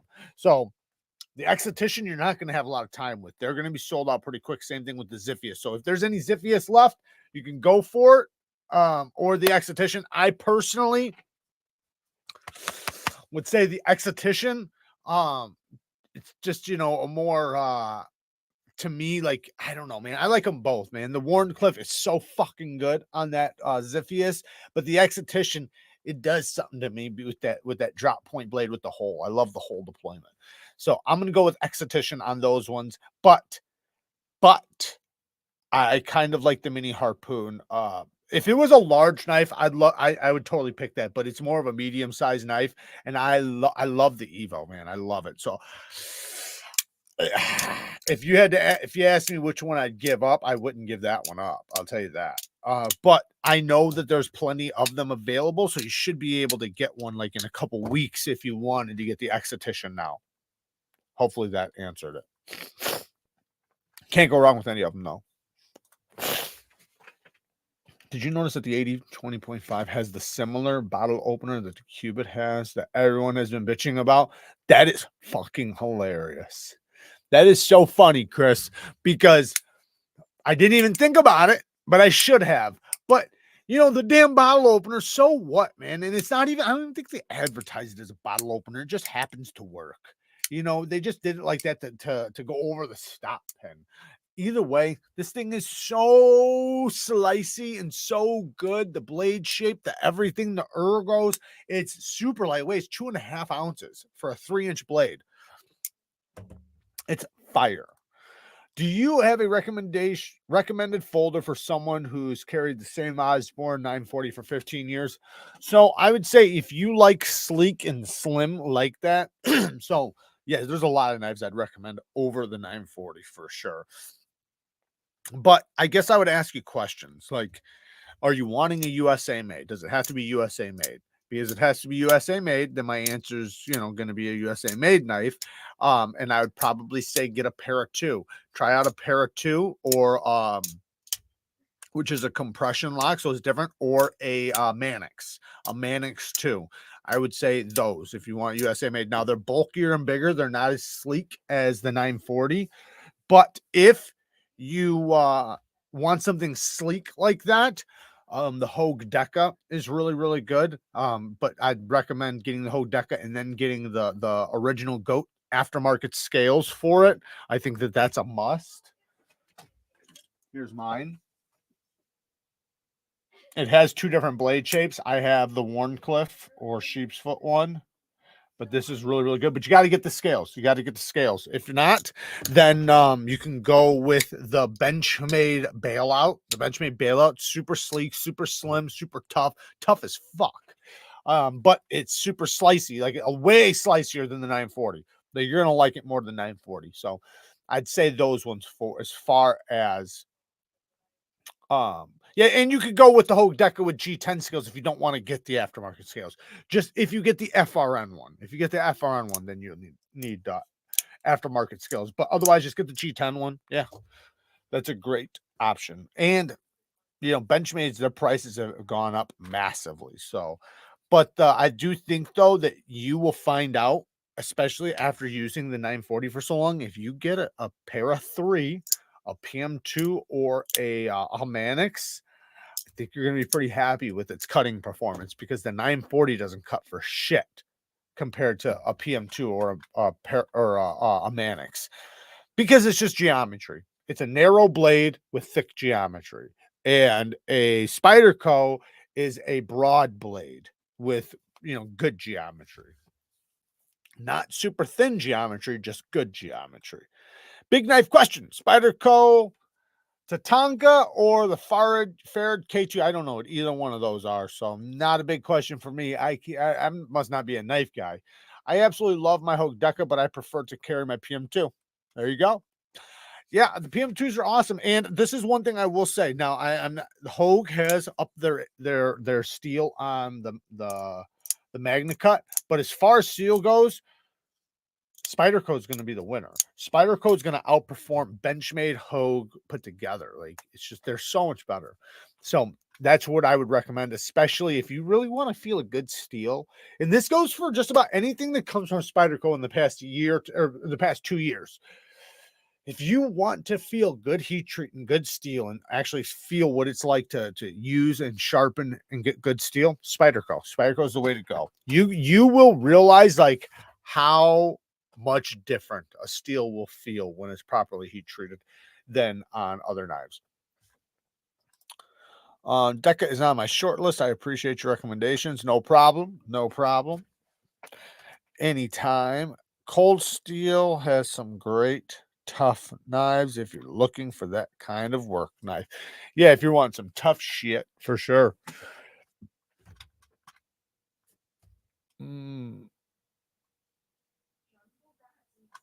Oh, that is. What's up, Level Up? Hopefully you're having a good night. It's so different and better than the 229. You're talking about the kickstop? Yeah, the kickstop is better than the original one. Just, man, the kickstop is so dope because, like I said in my video, look at where the flipper tab is, right? You guys already know it's not attached because it's a kickstop. So the flipper tab's not attached, right? Not attached, right? And that's why it has this sound. Listen to this sound. It's so cool.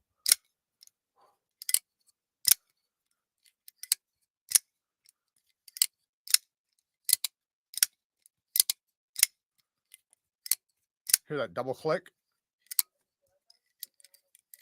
Anyways, it's a really cool sound, but see where the flipper tab is? When I open it up, if the flipper tab was attached to the knife, it'd be down here. So this is where your grip would be. So that just shows you how much leverage you have in your flipper tab. Why does that show you that? Well, because if it was attached to the blade, that's where it would be. So since it's not attached to the blade, they're able to put it in a position where it has the most amount of power. Now, another knife, just for an example, like this is still a great flipper, but you see where they've got the flipper tab. Now, the flipper tab's in a great place, but if it was in a bad place, or sorry, let's say the flipper tab was up higher up here, the flipping action would be way better. You know, even though it's really good on that, they did a good job on that. But a lot of knives, the flipper tabs are not in the most effective position. They might be in a good position, like this one. Here's an example, like this one. This one's great. They have a great detent on it, but if this flipper tab was straight right here, it would be so much more leverage. What about the Chavez Silver Bullet? I've got to get one. I don't know about the Silver Bullet. I don't know about that. Are there any bad Spyderco knives, or are they always a sure thing? Yeah. I mean, yes, anything with the H1 steel, I would say, is not good. Don't go with H1 steel. Go with the LC200N or the now Magna Cut. So, yeah, I would say stay away from their Salt Series H1 knives just because that steel is so shitty. It sucks to sharpen. It's not good steel. It almost feels like kind of like the Dalica steel metal, whatever the Dalica is made out of. So that's what I would stay away from. He could get the Rat with the S35. Yeah, but I think he's looking for something nicer. If he's been carrying a 940, you know, I mean, I'm guessing he paid $170 for it 15 years ago. So I'm guessing he's going to want to get another quality knife, like 170, 250 bucks dollar with a knife, you know. So if you're going to get a good knife that's going to last you 10 years, 15 years, spend the money because it's worth it to spend over $150. The knives get really good after the 150 mark. From 150 to like $400, that's the sweet spot. And I know it's a big jump, but even between 150 and $300, that's a really good price range. True that. Other than goat, where can I get black aluminum milled scales for the Yojimbo 2? Maybe, I don't know. The only thing I can think of is Original Goat. Link in the description with the discount code, made in the USA. But possibly Flytanium, maybe Rips Garage. I don't know about that though. And RC Blade Works. Try those. Try those places. 200 to 300 is the best range for knives. There you go. And it used to be 150, but yeah, prices have went up.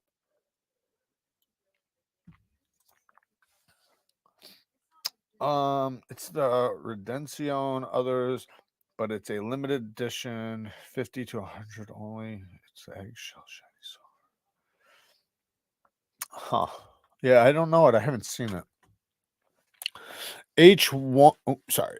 H1 never rusts and right.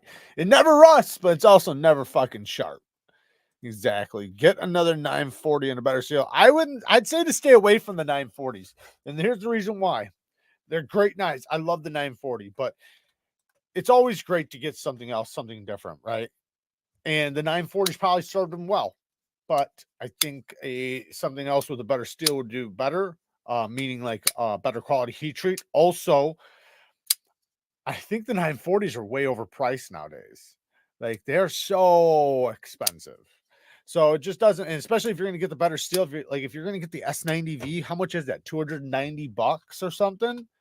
Like you can get a Crewwear PM2 for like $200. So I don't know. Or a Mannix for under $200. Even owning a Zan, I love that range. If anyone has a Sage 5 lightweight looking for scales, Parsons, a Blade Works dropped some today. Very cool. What do you think of Spidey Chef as a first Spyderco? It depends. So if you like thumb action, then yeah, it's a good knife. I like the Spidey Chef. I do. I love the Spidey Chef.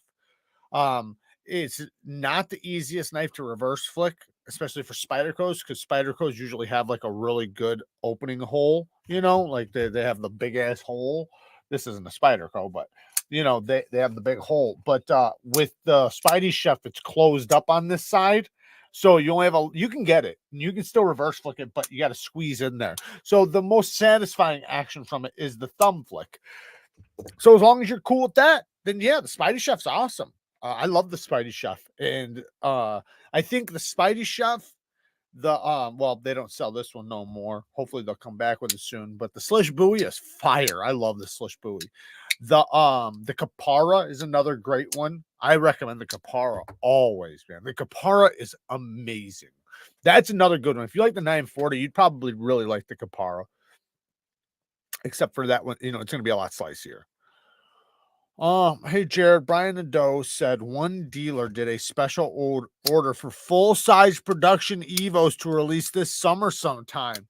No shit. Do you know who? We got to find out who. The Wheat Evoke is really dope blade, similar size to 940, but much slicier. You know what? I was thinking about doing a video. I'm still thinking about doing it, and maybe I'll do it in the next couple days. But knives that I've had over a year that I still love. So like knives that like not knives like that I've had for over a year and still love, but knives that I've used, I've beat the shit out of, I still have them and I still love them and they're still going strong. Because it's one thing to have because I have tons of knives I've had. I got probably over 100 knives last year, right? But I don't carry 90% of them. But of the 90% that I carry, which ones are the best and which ones are still doing good and blah, blah, blah, blah, blah. Right? Because, there's the honeymoon phase with knives. You're like, oh, I love this. And then you never carry it, more than a few times. But then there's knives where it's like you've carried it a bunch, you've sharpened it a bunch, it's got 3 or 4 edges on there. You know how the steel feels, like you've really, beat the shit out of it or whatever. And so it's going strong. I'm thinking about doing a video like that. What do you guys think? I'm so down for some long-term knife. There we go. That's what I'm talking about. Hell yes. Yes, long-term knife review. That's what I'm going to do. The Spidey Chef is not a knife you can fidget with. It's a purpose-built, so it cuts great, but not a toy. The Capara is like a more EDC-oriented Spidey Chef, a bit thicker, but easier and enjoyable to use. I agree on all what you just said. My daily carry is my Gray Man Satu, and it changes on my secondary knife. A lot of carry time on the pair two. There you go. Pair twos are a good one to carry a lot. So we have fragrance of the day. The fragrance of the day is YSL EDP. Now this one is we have actually one more too. This is a fragrance with the top note is an apple. So it's an apple top note, but you're not gonna like smell it and think it smells like apple. It's a blue scent, so it's a fresh shower gel scent. An extremely, I can't tell you guys this enough, extremely popular fragrance. Like right now, you can go online and see a million reviews on this. Almost everybody's gonna love it. Almost everybody's gonna rave about it.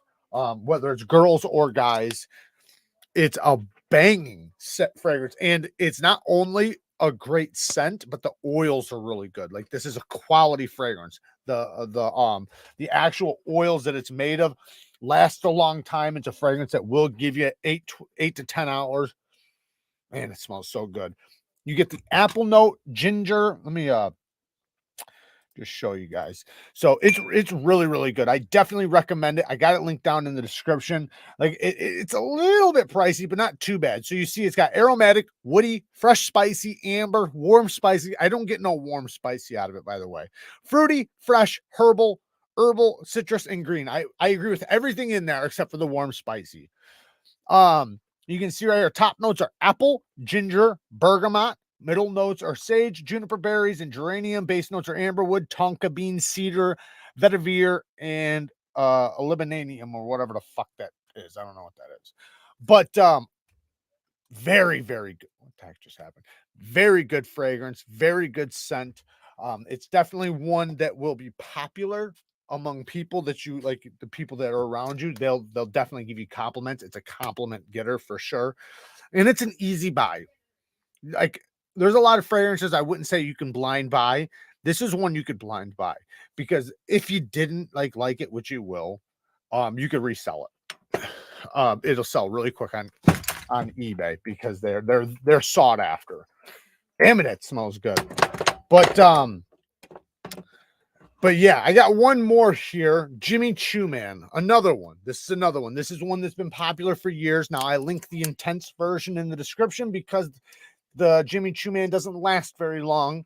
It's only like a 4 hour, 3-4 hours. But the intense will last like 6 hours. So, maybe a little bit more. But this is another one. This is one that's actually got a lot of guys into fragrances because it's such a good scent. It's super simple, super fresh, super clean, just a great overall scent that nobody can hate. Nobody can hate this scent.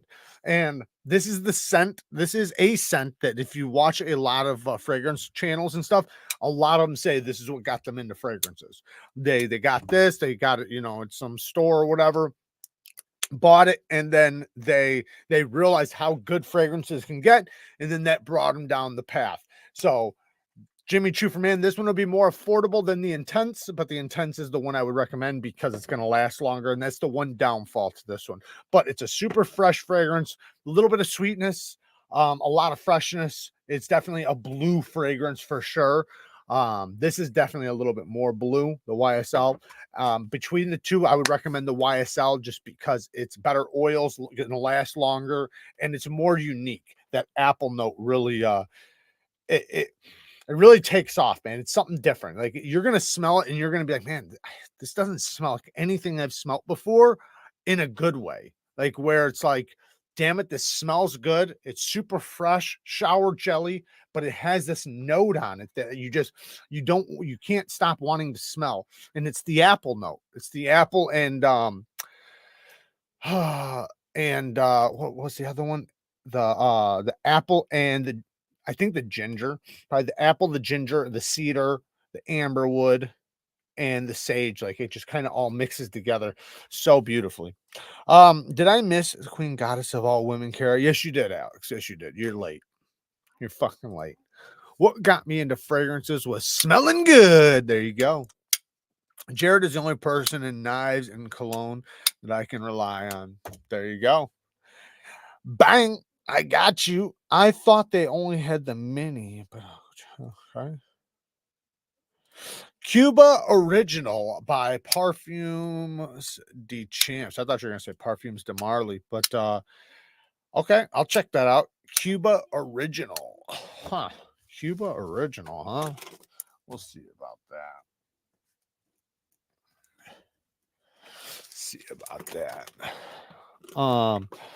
I did not write down a story, but we will do story time. Let me like I said, I didn't write nothing down, so I'm just gonna have to wing it.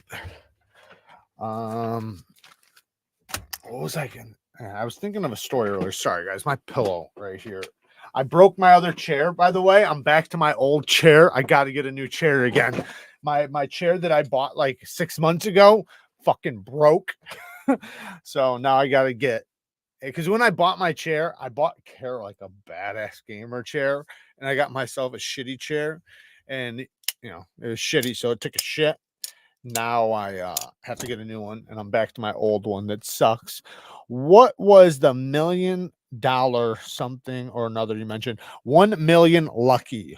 1 million lucky. Very good. That's a sweet fragrance, though. That's a sweet fragrance. So you have to know that it's very sweet, obnoxiously sweet, but addicting sweet. Like anybody you pass by is gonna want to get closer to you. That's the way that stuff is. It's really, really good. Spend the money on a Secret Labs Titan XL. You won't regret it. Secret Labs Titan XL. I don't know what that is. I like how Jared has done so much crazy stuff. He can wing story time. Yeah, I definitely can. Okay, I got one for you. All right, so I was with my buddies, and I'm going back years ago when I was younger, and everybody that was around me was a lot older than me because I was so young, just being a knucklehead. And me and one of my buddies, so there's this jump, or like this road that goes over a railroad track, and you get air. Like it's a jump. If you don't know what's coming, you're fucked. So there's this big hill that the railroad track is on top of the hill. So when you're coming down the road, you basically go over like this. So if you're going fast, you're gonna fly. And we knew it was there, right? We had jumped it before, right? Like 6 months ago or something. And now I feel like going and doing it again. Hey, let's go jump the jump, right? It's far away from where we live, though, and out in the boonies, like out in the sticks, out in the middle of nowhere. At the time, I'm with my mom because my dad lived, where I come from, and then my mom had moved south of Chicago, so she was, that way, and I was with her, right by Joliet, basically. So we're out in the sticks, way away from town where this is, and we go to jump this thing. And when we jump it, and when the car lands, something breaks instantly. Like you felt it, you heard it, something broke because we got so much air. It was so bad, so stupid because the car was a piece of shit. First of all, like an absolute just train wreck, and now it's literally a train wreck. So it breaks, right? And you see like all the oil sprayed all over the ground and everything. You can see like, oh fuck, this thing's fucked. Like there's nothing we can do. So the car is on the side of the road, and we people were cut past, like a couple people passed us here and there, but not really because it's on a country road with nobody there. And finally, like somebody passes us and says, "Hey, I'll come and help you." Right? And he's like, "Let me go get my shit." He's like, "I'll be back." And we're like, "Oh, cool, man. Fuck yeah." Well, because I think he was just gonna. Oh yeah, no, wait. I gotta back up. I had to back up. So we went to push the car off the side of the road because it was like on like a weird part of the road. Like after we jumped, like lost control, and now the car's all messed up. So it's not like we can start it and move it, right? So we have to push it. We wound up pushing it right into a ditch. We're dumb, right? We're dumb, young as fuck. My buddy, he was like 21, 22. I don't know how old I was, like 14, 15 or something. And we went to push it off the side of the road, but it went into the ditch and it just kept going. And all the way down, now the thing's in the ditch. So now we not only jumped the tracks and busted the car, but now we've got it in the ditch with the ass end facing up. And now we're like, we know we're fucked. Like, what are we gonna do? Well, this guy says he comes by and he's like, I'll go get a rope or a chain or whatever. I'll pull you guys out. Don't worry about it, right? I'm like, oh, thank God. Thank God. Even though it's like, well, we can't start it or anything. We're still trying to figure that out, what we're going to do with that. This is back when nobody had cell phones. So it's not like we had a cell phone or anything, you know. Very shortly after that, I carried a Nextel. Pretty soon after that, like Nextels got really popular, you know, the beep, beep, beep, beep. Anyway, so the cops come, right? The cops come and they're fucking with us. Like they're pissed. They don't like us. One, we're from another town. We're not from their town. They know we came to jump their fucking jump. And they don't like it, and we're not admitting it, right? We're not admitting it. We said we didn't know. We didn't know that was there. So when we came over it, you know, we crashed because we didn't know it was there. We didn't know it was a big jump. He knew we were full of shit. And he's like, well, I'll tell you what. He's like, I'm gonna tow your piece of shit car. He's like, and that's it, you know. And we're begging, like, please don't tow it. We'll get our own tow thing, whatever. And he's like, no, fuck you, you know, tows it. The guy comes to pull it out, and he's like, nope, won't let the guy do it. Won't let the guy pull us out or anything. He's just being a complete dick. Well, then he says, I'll give you guys a ride to a gas station. All right. Well, instead of giving us a ride to a gas station towards where we're going, he tows the car and gives us a ride farther away into the sticks. And we didn't have no money or nothing. So it was like, we couldn't even use the phone. I think we had like a little bit of change and we used it and it didn't work, you know? So now you're going to have to use collect calls if you want to call anybody. Anyways. So the cop, and it felt like it was on purpose. I remember this very clearly. Like, we felt like the cop did this on purpose. Like, he had the option to go towards where we lived and he knew which way we were going, and he chose to go the other way and then ditched us there. So now we have to walk. And when I tell you we're out in the sticks, we're far from anything. There's no lights where we're at. Like, it's just dark. There's a power plant that you can see like 10 miles away or something. And when we get to there, we know we're like 15 miles away or something. I don't know, something like it's far, like really, really fucking far. When we crashed, it was daylight. When I got home, so we're walking and we're like, fuck it, we're just gonna have to walk. We don't have a choice, right? What are you gonna do? We had nothing to drink, nothing. We're just gonna have to walk. So we're walking, you know, just bullshitting, walking. Like 6 hours later, like literally like 6 hours later, the cop comes by and it's like, you guys haven't even made it, or you guys, like, this is as far as you guys made it or something like that, just being a straight dick. And we're like, yeah, fucker, like, we've been walking. And he's like, get in, I'll give you a ride to, you know, home. I'll give you a ride home. Give you a ride home. We're like, oh, thank God. Thank God. Because we've been walking for like 6 hours, you know. It's like 1, 2 in the morning now. Like, seriously. Maybe in like 2 in the morning. Well, he gets us in the car and we're not that far from home now. Like, we're like, you know, I don't know. If it was a walk, probably like 2 hours, but like in a car, it's pretty close.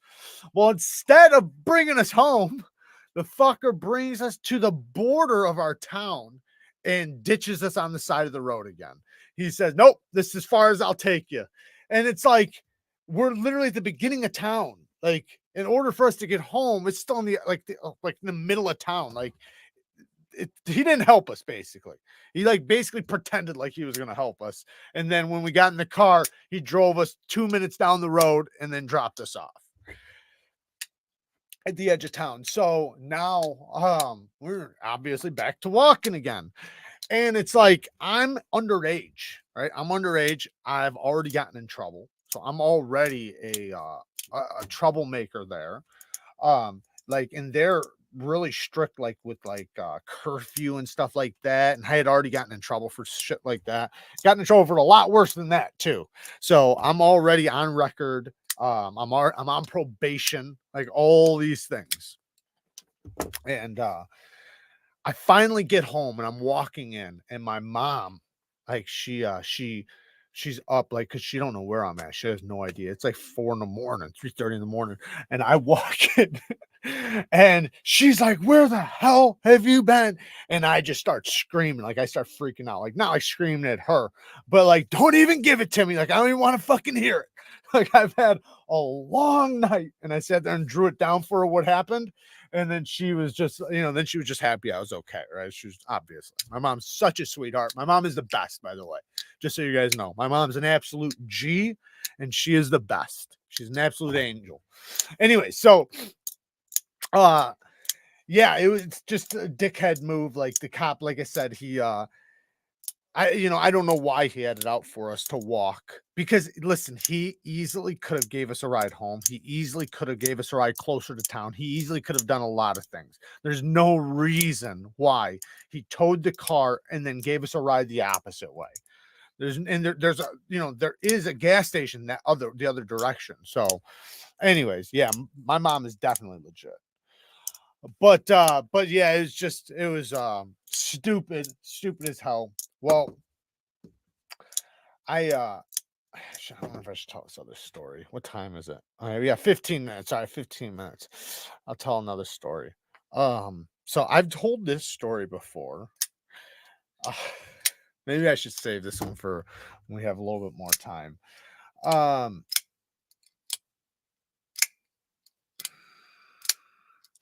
just give you guys the gist of it. Fuck it, the gist of it. So I'm with this broad, with this girl, and me and her are dating for a while. And I'm starting to realize, like, she's kind of crazy. Like, I kind of knew already, but when you're young, you're dumb, and you deal with crazy, right? You deal with a little bit more crazy than you probably should. And her family's crazy, she's crazy, and I start noticing. So I start wanting to break up, right? And I'm planning on breaking up. And she can tell, she knows something's about to, something's coming. And so I'm literally like, we're like about to break up, and she tells me she's pregnant. She tells me she's pregnant. And I'm like, oh, fuck. Like, I'm not happy at all. And she could tell I'm not happy. So it makes it to where, and you feel bad too, because you want to be nice. You want to be like, oh, like the good gentleman, right? The good father figure, right? That's happy that he had a kid. You want to be that. But when you think when you're having a child with the damn demon, you're not too happy, right? So I'm not happy. And she plays it off. It's so good. Like, she goes and gets paperwork. But the end of the story is she faked it, by the way. So she gets doctor paperwork, all kinds of stuff, like literally like the whole shebang. So that I'm believing it. Like, I'm 100% believing it. Well, so I take her because I started getting like a little bit weary. And when I was in the closet of my house, I had a house in Kenosha at the time. One of her old purses fell out of the closet, and this medicine popped out.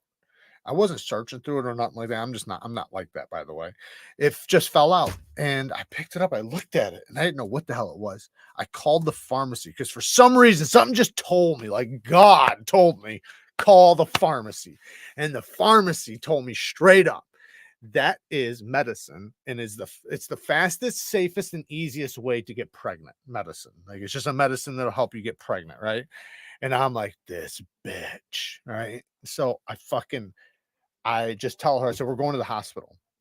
All right, we're going to the hospital. And so we go to the hospital. While we're at the hospital, we get her checked, and there's no baby in there, right? There's no baby. Well, she's telling me that she lost it a couple days ago. She lost a couple days ago, and that she had came to the hospital, like all this stuff, and like blah blah blah blah. Well, the doctor took me in the other room. And he goes, "She's not pregnant, and she hasn't been pregnant. She hasn't been pregnant." So I knew right there, like he's not bullshitting me. He knows what's up. He knows what it looks like. So, and he's telling me she hasn't been, and I'm like, all right, So, Daniel, hey bud. Thank you for the 20 bones. Kara's trying to get that thing so she can send it to you. She can only send it to an Apple phone right now. Do you have an Apple phone, Daniel? If not, she's going to figure it out. She's got the picture, but she's trying to figure out how she can send it. And thank you for coming in. Thank you for the 20 bones. So after finding this out, we're out in the parking lot, and I'm like, I'm fucking pissed. Like I'm obviously, but I'm also in the back of my head like, yes, yes, like thank God. Praise the Lord. But she tells me that this whole spiel that she did have a miscarriage and she has the paperwork and all this stuff. Well, she had the paperwork like in the car, like this phony fucking doctor's paperwork that now I realize she forged somehow. Well, I grabbed it and I said, all right, I'm going to take it in there. I want them to verify it. And she snatched that shit so fast and took off running. And I knew right there, like, oh, this bitch. So she tried to do that to me, tried to fake it. So instantly, obviously, like I broke up with her, right? 100%. Now here comes the next part. So she obviously moves on. I move on, and I was so stupid back then. But she obviously after a while, we both move on, whatever. And she gets with a guy and ends up actually getting pregnant and having a kid. Well, before when she was when she was faking her pregnancy with our kid, I named the kid, right? And I came up with the name and everything. And she took that name that we were going to name our fake baby and named her real kid that. And part of it is some of my name mixed together into a name. I'm not going to say the name, but it's funny because if the guy only knew that his kid was named after another guy and another guy named his kid. But that shows you how crazy. I mean, she was absolutely in love with me. Like it was pretty crazy. And yeah, crazy as fuck. But yeah, that's shit happens like that. And that's why, like, I know, like, man, it's like to me, that is so like such a bad thing to do to somebody because she was planning on me or her getting pregnant before I would ever know that she wasn't. So she was planning on telling me she was pregnant, and then we wouldn't use protection and stuff like that. So then she would get pregnant, and before I knew it, before I could ever catch on that she wasn't pregnant, she'll be pregnant, and then it won't matter, right? And she can just play like the whole time she's been pregnant. Well, it didn't work. Thank God. Thank God. And I remember afterwards saying it too. There was this one time we were at my dad's house. My cousin's there, a female, by the way. And she looks at me and she's she's like, so you guys are having a kid, huh? I'm like, and I just like give like a dirty look, like, yeah, in a bad way. Like you can tell, like I'm not happy. And the girl I was with got so pissed because she's like basically like, you think you can act like you hate it anymore? And it's like, well, fucking, like, I felt like I was doomed. Like, literally, I felt like that. Like, man, the rest of my life, I'm gonna have a kid with this person. Like, and she's crazy as fuck. And I'm realizing how crazy she is, how crazy her family is, how crazy all this stuff is. I dodged more than a bullet, way more than a bullet. Because if she was willing to faking pregnant, like, I can't imagine the levels that she would have went to. Hey. Thank you for becoming a member. What's up, Gun? I appreciate it. I got to make sure you guys probably been throwing out donations. I got to make sure. I'm so bad with this. That's why Kara's better with checking this stuff. All right. I don't think I missed anything. Shout out to the new member. So Monday, 7:30 p.m. Central Time, we will have the live for the members live. So it'll be a members live sharpening. So we will be here and I will have different camera angles and we will be knife sharpening and teaching knife sharpening. So that will be on Monday. This cucks girl is screaming Jared's name after a few too many wines.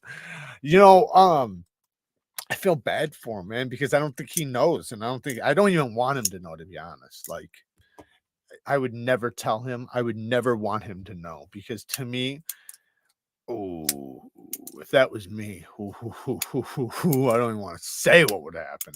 So it's better that he just doesn't know, like that he just thinks that she just came up with it out of her ass, you know, and that it wasn't named after her ex. But convict sharpening, bang. Baby trap is definitely a real thing and all too common. I know. And you know what? I never I had knew like that happened, but I had never considered it happening to myself.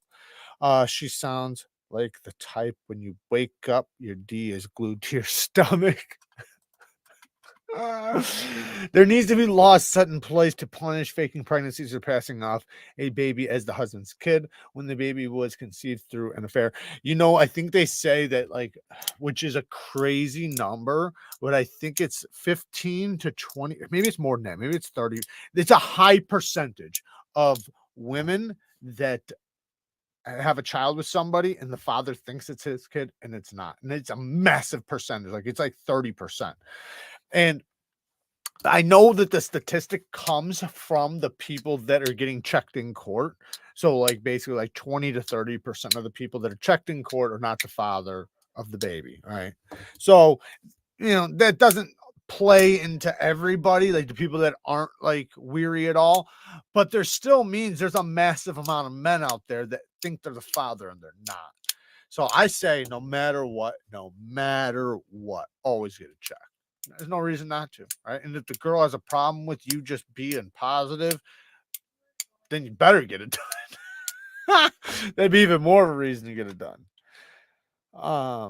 Jared turns out the guy is a member of the channel.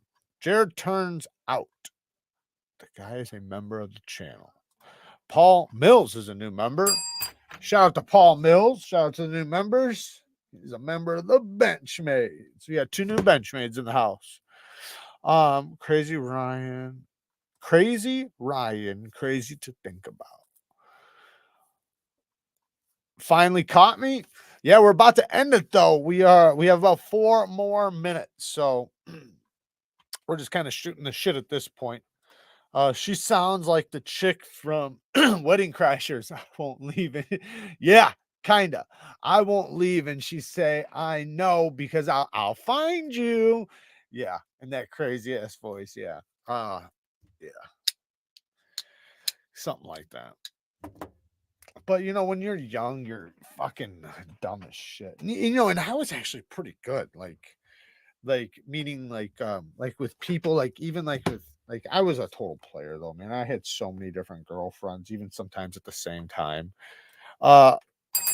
Mino knife with the 5 bones. Later, guys, busy celebrating my BB. Hey, happy birthday to you. And you keep it real, man. Thank you for joining and happy birthday again, man. Enjoy yourself. Have a good night. Just got the new Kaiser Cobalt 2.0 and 4V and the Bugatti and 3V. Hope you can review them soon. So I did the Bugatti. I posted it earlier today. And the Cobalt, I think I have a video on the Cobalt.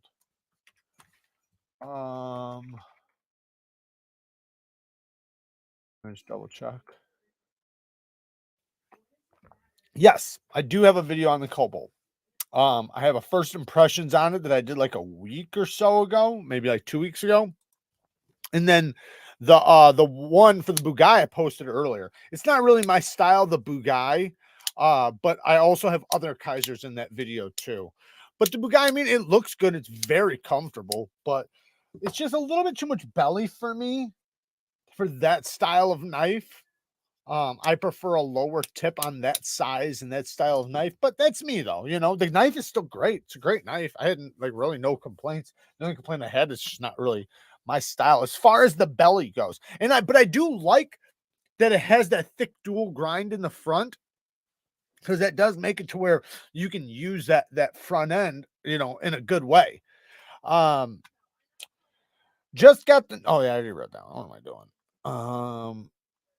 Reminder, Bang Gang Live this week is on Monday at 7:30, not tomorrow. Yes, we do not have a live tomorrow. We're doing it on Monday, 7:30 p.m. Central Time. And don't forget, I do have that new stone holder attachment. So those of you that have the Work Sharp professional knife sharpening system, you guys will be able to get an aftermarket attachment soon. I'm finishing testing it out, and then I'm going to do a little video on it to let you guys know what's good, what's bad about it. But as far as right now goes, it's working fine. It makes it to where you can use any stones for that system. So you're not limited to only their stones. So yeah, very cool. Like I tested already Atomas on it and Neeves stones, and they've worked just fine. So guys, thank you guys for joining me. I do appreciate all the love and support. A shout out to all the Bang Gang members. Like I said, Monday at 7:30 p.m. Central Time, we'll be doing a live sharpening. Shout out to all the Patreons. I know we have a giveaway I have to do here really, really soon. I do have that coming up. I'm in the middle of doing the steel test on the Microtech MSI, or the Microtech, the new steel from Microtech. I'm thinking about doing 3 steel tests in one video. So the Microtech's M390 MK steel, their MagnaCut steel, and then one other knife in M390 to compare it. Maybe, maybe not. I don't know. We'll see when that video comes, but the video will be out soon. It'll be the full review on the MSI. I love you guys. Thank you guys for everything. Peace.